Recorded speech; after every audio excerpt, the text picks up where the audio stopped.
अस्सलाम वालेकुम and welcome to all of you on my channel. सबसे पहले मेरी उन लोगों से गुजारिश है जिन लोगों ने अभी तक मेरे चैनल को सब्सक्राइब नहीं किया वो मेरे चैनल को सब्सक्राइब कर दें। वीडियो अच्छी लगे तो लाइक करें। उर्दू ग्रामर हमारा आज का टॉपिक है स्टूडेंट्स, और यहाँ पे टॉपिक है इसम ज़ात और इसकी इक़साम के बारे में। तो सबसे पहले हम देखते हैं कि इसम ज़ात क्या है। हर चीज़ जो है वो दूसरी चीज़ से अलग थलग है। जब हम एक चीज़ का डिफरेंस जो है वो दूसरी चीज़ से करते हैं तो वो उसकी ज़ात ही की निशानदही हो जाती है। फॉर एग्ज़ाम्पल पेंसिल और पैमाना हम कह देते हैं, तो उसमें इसम ज़ात अगर हम देखें तो पेंसिल और चीज़ है और पैमाना और चीज़ है। तो इसी तरह से देखें डेफिनेशन, वो इसम जिसके ज़रिए से एक शय की पहचान दूसरी से अलग समझी जाए। मसलन दिन, रात, आदमी, औरत और बच्चा वगैरह। अब इससे हट के भी बहुत सारी एग्जांपल्स दी जा सकती हैं जो कि यहाँ पे इनके अलावा मसलन लड़का, लड़की, औरत, शाम और दोपहर, या जितनी भी आप एग्जांपल यहाँ पे फिर इसम ज़ात की देना चाहें आप दे सकते हैं। इसम ज़ात की इक़साम कितनी है, यहाँ पे कुछ इक़साम है। इसम जिन्स, इसम सौत, इसम जमा, इसम ज़र्फ़। इसम जिन्स, अब यहाँ से स्टूडेंट्स ये नाम से ज़ाहिर है कि मुज़क्कर और मुअन्नस की बात है, जिनको हम तज़कीर व तानीस भी बोलते हैं, और वो अल्फाज जो किसी चीज़ की जिन्स के मुतल्लिक़ बताएं तो इसम जिन्स कहलाते हैं। अगर आप इस चीज़ को गौर से देख लें तो आप एग्जाम्पल जितनी मर्ज़ी खुद से दे सकते हैं ईज़ीली। इसम जिन्स मीन के तज़कीर व तानीस, तो आप इसकी डेफिनेशन भी खुद बना सकते हैं कि वो अल्फाज जो किसी भी चीज़ की जिन्स के बारे में बताएं हमें, वो इसम जिन्स होंगे। मसलन मर्द, औरत, बच्चा, बूढ़ा, नौजवान, मोर, मोरनी, ये चिड़िया वगैरह, यहाँ पे बादशाह, मलका, माँ, बाप वगैरह। तो ये इसम जिन्स, अगर आप इस चीज़ को समझ लेंगे तो ऑटोमेटिकली आप यहाँ पे मिसालें भी दर्ज कर सकते हैं और इसको डिफ़ाइन भी कर सकते हैं। दूसरा हमारा पॉइंट है इसम सौत। इसम सौत क्या है? वो इसम सौत, अब सौत को देखेंगे, ये इसका मीन होता है, मानी है आवाज़।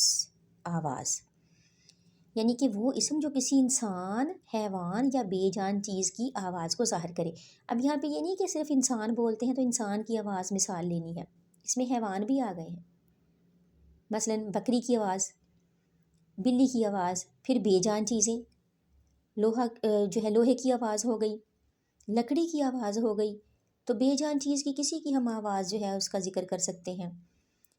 ईंट की आवाज़ इसम सौत कहलाता है, यानी वो इसम जो किसी इंसान, हैवान या बेजान चीज़ की आवाज़ को ज़ाहिर करे, इसम सौत कहलाता है। यहाँ पे 3 चीज़ों का ज़िक्र आया है, इंसान की भी उसमें शामिल है, हैवान, बकरी बिल्ली वगैरह, और बेजान चीज़ में आप कुछ भी लगा लें तो वो क्लियर हो जाएगा। ये चीज़ समझने की है कि इसम सौत, सौत मीन क्या है? आवाज़। जब आपको इसका मीन समझ आ गई तो आप आगे इसको खुद ही डिफ़ाइन कर सकते हैं, और आगे इसकी अगर आपको लिखना पड़े तो आप इसकी मिसालें जितनी मर्ज़ी लिख लें। मसलन यहाँ पे मैंने लिखी है एग्जाम्पल, कौवा काएँ काएँ करता है। अब यहाँ पे इसम सौत क्या है? काएँ काएँ, ये उसकी आवाज़ है। बारिश टप टप बरसी, तो ये बारिश की आवाज़ है। बिल्ली, हम कुछ और लिख लेते हैं, बिल्ली म्याऊं म्याऊं करती है।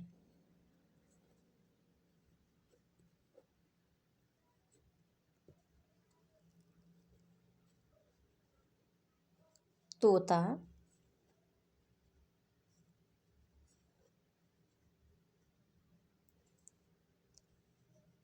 टें टें करता है। ठीक है ना, उसमें आवाज़ों का जिक्र आ गया। अब इसमें म्याऊं म्याऊं भी इसम सौत है और टें टें भी है। तो आगे चलते हैं, इसम जमा, वो इसम जो चीज़ों के मजमूए को ज़ाहिर करे। अब यहाँ पे हमें समझ आ गई जमा, जमा ज़्यादा चीज़ों को ही बोलते हैं, और ये वो इसम है जो चीज़ों के मजमूए को ज़ाहिर करे। ये इसम बज़ाहिर वाहिद दिखाई देता है, मगर इसका मफ़हूम जमा में होता है। किस तरह से? देखने में एक है लेकिन इसके जो है वो मानी जमा में हमें नज़र आएगा। जमात, रेवड़, गौल, कितार। जब आपने यहाँ से समझ लिया तो आप इजीली इसको डिफ़ाइन कर सकते हैं। अब देखिए जमात एक है लेकिन इसमें तालब इलम स्टूडेंट्स बहुत ज़्यादा होंगे। रेवड़ इसमें बहुत सारे जानवर हो सकते हैं, गौल इसमें बहुत सारे परिंदे वगैरह हो सकते हैं, तादाद ज़्यादा होगी। कितार बनाई एक है, उसमें स्टूडेंट्स 50 हो सकते हैं, 25 हो सकते हैं। तो ये चीज़ें जब आप इस चीज़ को गौर से देख लेंगे तो आप ईज़िली इसकी जितनी मर्ज़ी मिसालें बना लें। अब फ़ौज की बात करें, पुलिस की बात करें तो इंग्लिश में हम टीम कहते हैं। तो ये सारी चीज़ें जो हैं ये इसम जमा में आती हैं। इसम ज़र्फ़ क्या है?